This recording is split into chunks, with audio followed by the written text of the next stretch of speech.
कल्याण डोंबिवलीमध्ये जी परिस्थिती आपण सांगताय त्यात बरेचसे रस्त्यांमध्ये खड्डे पडलेले आहेत.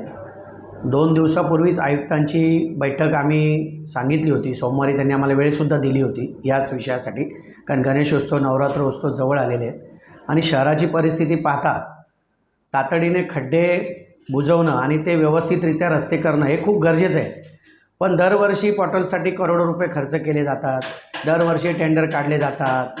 हे टेंडरचे जे काही कामं आहेत ती पावसाळ्यापूर्वी केली पाहिजे, ती केली जात नाही किंवा केली जातात तर ती नादुरुस्त अवस्थेत त्याचं होतं आहे.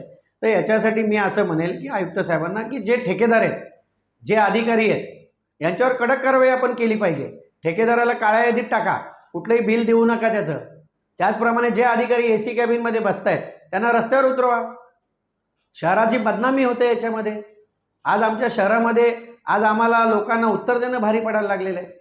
आज यासाठी कुठल्याही परिस्थितीत गणपतीच्या अगोदर, नवरात्रीच्या अगोदर ही सगळे रस्ते सुस्थितीत आले पाहिजेत आणि जे ठेकेदार त्यांना काम चुकीचं करतात अशांना त्याचं बिल थांबवून त्याला काळ्या यादीत टाका.